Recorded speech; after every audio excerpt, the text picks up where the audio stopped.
Salut les collectionneurs, bienvenue sur Baka. Aujourd'hui, on va revenir du coup sur les annonces Banpresto pour le mois d'août 2023. On a isolé les meilleurs prices pour nous. Vous avez forcément cette Kame Sennin, on va pas prendre le temps de le faire. On a fait une vidéo spéciale dessus, donc on vous invite à aller la voir pour tout ce qui concerne Dragon Ball. On va tout de suite passer à ce Sasuke, qui est plutôt pas mal. Ouais, Sasuke Vibration Stars, on n'a pas Naruto qui va sortir également. Donc ça reprend une cover de manga. Il sortira pas le même mois puisque là ce sont les annonces figurines dévoilées en visuel pour le mois d'août 2023, donc cet été vous aurez de quoi vous réjouir. La Sasuke est pas mal, j'attends un peu plus de brush, alors comme c'est le prototype qui est en photo, je me dis que la peinture va un peu diminuer en qualité et en quantité sur le produit final, ce qui est un peu dommage. Mais la figurine en elle-même, le sculpte est très beau. Ouais, non, franchement, j'ai pas grand-chose à critiquer de ce Sasuke. Passons ensuite, du coup, à ce Luffy qui met une patate dans un dragon des mers. Ouais, je me demande si c'est pas la gamme des fameuses WCF Memories, là, tu sais, on avait le Shanks qui pose le chapeau sur la tête de Luffy, ça serait potentiellement, du coup, la deuxième, avec le début de l'aventure où Luffy se lance et il frappe le roi des mers. Ça tue, hein, j'ai rien à dire, c'est des petites figurines, hein, faut bien se mettre dans la tête que c'est les WCF mais en action avec en plus un décor et un autre personnage, donc non, j'adore, reste savoir combien ça sera vendu chez nous, tu vois, parce qu'au Japon, bon, ça reste du price, donc tu peux les gagner dans des UFO catchers, tout ça, mais chez nous, ils vont vendre ça combien?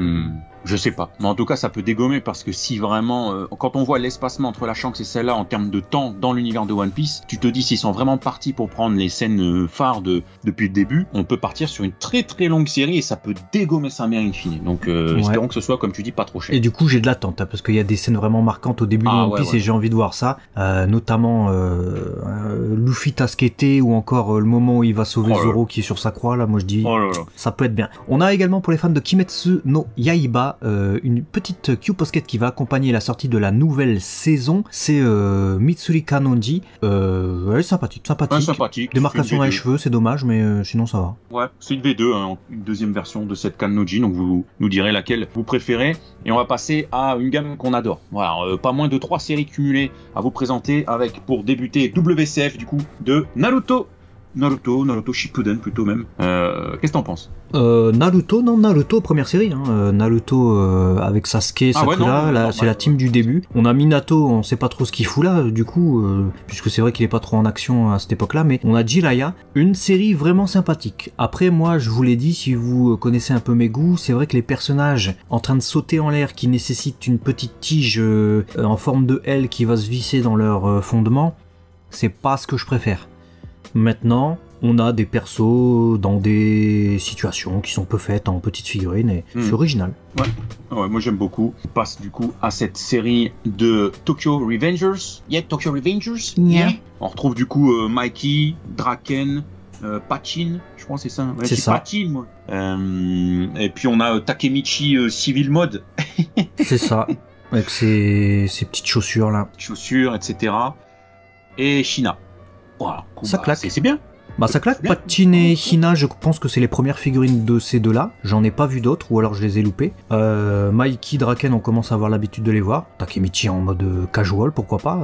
Takemichi et Hina, le petit duo comme ça, j'aime bien, franchement. Ouais, j'aime bien aussi, moi. Non, franchement, encore une belle série de Tokyo Revengers. Et puis, on vous a gardé le menu gratin avec cette série une pièce, où on a apparemment des animaux. Ouais, c'est le zoo, c'est la jungle, puisque on se retrouve à Wano. Après, je trouve que c'est en très bonne concordance avec l'animé, hein. On arrivera sur la toute fin de Wano Kuni dans quelques mois. C'est vrai que le mois d'août ça paraît peut-être un peu loin, ça va peut-être sortir quand même après la fin de Wano Kuni, je sais pas où on en sera. Momonosuke c'est l'actualité en forme dragon adulte, pareil pour Queen et King en forme hybride et forme animale. On a Zoro, petit flashback que vous aurez dans l'animé, on va pas spoiler, et un personnage mystérieux qui s'appelle Kozabulo, c'est tout ce qu'on peut vous dire, je vais pas vous dire le nom de famille pour pas vous spoiler. On connaît son apparence pour ceux qui ont lu le manga, ceux qui n'ont pas vu l'animé, vous l'avez pas encore vu, c'est pour ça qu'il est ombré. Voilà, vous savez tout du coup, encore une série qui viendra compléter la collection. On va vous montrer du coup des visuels de cette Glitter and Glamours de Urusei Yatsura. Bah écoute, on a les deux coloris qui se montrent, elle est toujours aussi sympathique, hein, cette Glitter. Ouais, sympathique, c'est pas les protos qui rendent le mieux compte de la qualité, on les avait vus en salon, ce qui permettait un peu de juger davantage. Il y a aussi une forme d'étoile pour le socle, ce qui est plutôt cool, ça accompagnera bien l'ambiance de la figurine avec les couleurs et tout ça. sympathique. Franchement, une Glitter and Glamours qui va faire plaisir, et vu qu'on parle de Glitter and Glamours, on a de très très bonnes nouvelles. Vraiment de très très bonnes nouvelles dans cette gamme, puisque déjà du côté de One Piece, il y aura cette Uta qui va sortir, ça c'est génial, parce que Uta en figurine, il y en a quelques-unes, mais en format Glitter, ça peut tuer de ouf, et c'est vrai qu'il l'avait pas proposé, et en plus de ça, je trouve la modélisation vraiment très réussie, hein. Le creuset de la bouche, le visage, tout. Non, franchement, c'est peut-être même l'une des plus belles prizes d'Uta pour moi. Ouais, très très possible. C'est très très possible. Non, franchement, une très très belle proposition avec cette Uta. Donc, on est plutôt ravis. Merci pour ces annonces-là. On a, pour les fans de Byakuya, du coup, bon, certainement dans la gamme, comment s'appelle cette gamme, Souls and je sais plus quoi là. Ouais, Souls and Poubelle, je crois elle s'appelle cette gamme. Ouais, Souls and Poubelle. Bon, c'est à l'image de ce qu'on a eu jusque maintenant, c'est-à-dire c'est pas la folie furieuse. Ouais, le proto ça va encore, même si les yeux on se demande si c'est Byakuya qui a pris de la drogue ou pas, mais le reste ça va encore, c'est le prototype. Hein. Mais je suis sûr et certain que le produit final ça sera ravagé. D'ailleurs en parlant de ravagé, c'est très dommage parce qu'il y a ces deux magnifiques sculptes de Gotobun no Hanayome, donc il y a deux sœurs, elles sont très belles. Mais déjà, je sais pas si c'est l'expo ou quoi, mais la peinture me fait me dire que sur le produit final, si vous êtes fan de cette gamme, ça faudra surveiller s'il n'y a pas un gros down. Hein. Ouais, clairement. On va revenir sur Naruto, apparemment ça le vend en poupe. On a du coup cette Q-Posket de Jiraiya qui va débarquer, ça fait plaisir, ça va venir compléter les Q-Posket existantes. À mon avis, il y aura peut-être 2 coloris, là on en a qu'une si je dis pas de bêtises. Donc on ne peut juger que celle qu'on... Voilà, dites-nous si elle vous plaît. Et puis on a ces 2 autres séries là, entre Sasuke et puis Deidara. Deidara, j'ai l'impression que c'est plutôt pas mal cette histoire. Ouais, 2 autres Vibration Stars qui sont attendus, notamment pour leur pose bien dynamique. Sasuke, il lui manque une chaussure, et on a Deidara, il me semble que ce sont aussi des covers de chapitres. J'attends de voir la Deidara avec le creuset de cette bouche dans sa main, etc. Les détails aussi de la cicatrice et tout, ça peut être vraiment pas mal. Le reproche que je fais évidemment Vibration Stars, du coup socle noir avec une grosse tige visible, assez moche. C'est ça. Dommage. C'est dommage. C'est vraiment un truc dommage. Hein. Ça peut venir totalement ni une expo. Après, on a du coup cette Q-Posket, hein, Hunter x Hunter, qui, bon, de prime abord, on sait pas trop juger sur les visus, mais ça a pas l'air d'avoir un coloris différent entre la A et la B, mais le changement a l'air de se positionner sur les bras. Ouais, de la même manière que cette Q-Posket Spy Family de Damian. Voilà, ça va être, vous aurez une pose différente, alors que ce soit Hunter x Hunter ou Spy Family. Par contre, le Hunter x Hunter, autant Gon, on le reconnaît plutôt. Autant Damian, il y a 15 ans là, sur la Q-Posket. Ouais, non, c'est pas la folie, Damian. Je préfère cette Badgie, tu vois. Bon, 2 couleurs cette fois-ci, là on le voit bien, mais c'est Badgie. Ouais, c'est Badgie. Et vu qu'on parle de Tokyo Revengers, vu qu'on est revenu dessus, on va vous représenter cette magnifique Draken qui sera posée, une collection qui permettra de reformer un diorama, et aussi la collection des bustes que t'aimes tant, avec ici Chifuyu, 2 coloris, version monochrome, version couleur. Laquelle tu préfères des 2? Bah, j'aime la couleur a plus de relief. Je vais pas te mentir sur ce type de truc là. Maintenant, le côté manga, si vraiment tu fais toutes les mangas toutes ensemble devant tes mangas, ça peut le faire. Mais je pense quand même que la couleur dans l'ensemble va faire ressortir le truc, je pense. Mais après, les 2 sont bien. Franchement, je vais pas critiquer.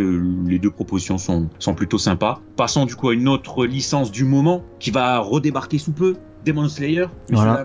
Kimetsu no Yaiba avec Kanae, du coup, version sépia. On l'avait vu déjà sortir en Kizuna no So version normale. Là, ça sera la version sépia. Elle débarquera avec un des subalternes, je pense, hein, du clan des insectes, je crois. Ouais, je crois. Les spécialistes, dites-nous dans les commentaires. Et s'il y a des spécialistes de MHA, vous allez adorer. Parce qu'il y a vraiment de l'originalité ce mois-ci avec My Hero Academia. Quand je dis ce mois-ci, je parle du mois d'août. Avec Monoma, qui va sortir en figurine. Il tue sa mère, franchement. Ouais, Monoma, il dégomme.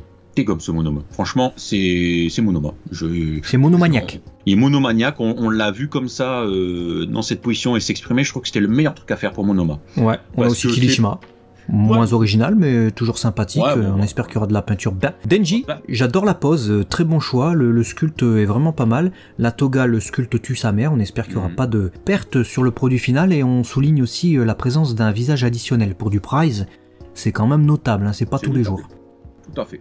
Je suis tout à fait d'accord avec toi. On repart sur de l'actu posket. Sailor Moon, du coup, on a deux propositions avec Sailor Mars et Sailor Venus. Les couleurs semblent identiques, un peu comme Gone tout à l'heure, mais encore une fois, c'est la pose qui va venir faire la A ou la B. Ouais. Dites-nous laquelle des deux vous préférez, hein. Franchement ça en sympathique. Mais alors pour moi la grosse news niveau Sailor Moon, c'est ces deux glitters, Uranus et Neptune. Elle tue. Tue sa mère. Hein. Elle tue et surtout, je me dis, ça donne envie de toutes les réunir parce que Uranus Neptune, moi j'ai en mémoire que les figures de zéro.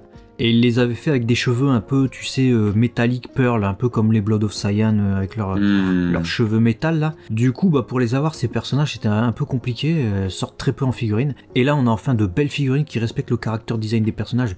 J'adore, mention spéciale à Uranus, hein, franchement. Ouais, franchement, je suis totalement d'accord avec toi. Je les trouve très très belles et t'as envie de compléter le quatuor là, donc ça va être chouette. Les Dragon Ball, encore une fois, on vous invite à aller voir en vidéo. On va passer du coup à cette proposition du film avec un Luffy, Gear 5 et puis un Shanks. En tout cas, j'ai l'impression que c'est le film. Je sais pas du tout. Je suis très étonné. En tout cas, ça sera la première figurine Prize autre que WCF, Jump Limited, machin et tout ça, de Luffy Gear 5. Avant même qu'il sera apparu dans l'animé quand il sortira. Mais ouais, c'est dévoilé avant que ça soit apparu dans l'animé. Un de ces spoils. Ouais, pour ceux qui suivent que l'animé, qui n'ont même pas vu le film Red, surtout que dans le film Red, tu vois rien. C'est du spoil. On va terminer avec ces trois figurines. Donc il y a d'abord notre petit Kobe, version Sadomaso, tiré du film aussi. Ouais, bon, j'aime bien. Franchement, il est sadomaso, mais tiré du film, j'aime bien. Et je trouve la modélisation, elle est top. La modélisation tue sa mère. Après, c'est vrai que c'est pas le plus représentatif des Kobe, quoi. Ça, c'est sûr. Ouais, mais bon, si dans la version film... sadomasochisme, c'est sûr que tu vas trouver ton compte, mais sinon, c'est un peu compliqué. Et puis, pour tous les fans de Tensei Shitara Dataken, on les avait déjà mentionnés dans une autre vidéo. Il y avait cette Milim Nava, notable, avec ce rouquin. Ce monsieur rouquin, on n'a pas encore vu Tensei Shitara Dataken. Dites-nous ce que vous en pensez. Moi, je trouve que ça manque un peu de brush. Ouais, ça manque de brush, ouais, on est sur de la price basique, quoi. Donc bon, écoute, c'est un petit peu, voilà, c'est ce qu'on peut retrouver chez Bande Presto, hein. Du côté des prices, on a des fois des dingueries et puis des fois des petites déceptions. Ah merde. J'en ai oublié une, il y a cette figurine d'El-Peo Pulu de Gundam Double Zeta aussi, qui est assez rare en price, il me semble. Donc j'ai l'impression que sur Gundam en ce moment, ils sont en train de faire de couvrir pas mal de séries de Gundam différentes. Ça peut être vraiment très très sympa pour les fans de Gundam pour réunir des figurines, surtout que la modélisation a l'air top, à voir la peinture. Voilà, écoutez, dites-nous ce que vous avez préféré dans cette vidéo en termes de price, sur quoi vous allez vous positionner, et nous on se dit à très vite sur Abaka, la chaîne des collectionneurs. Allez, des bisous, ciao.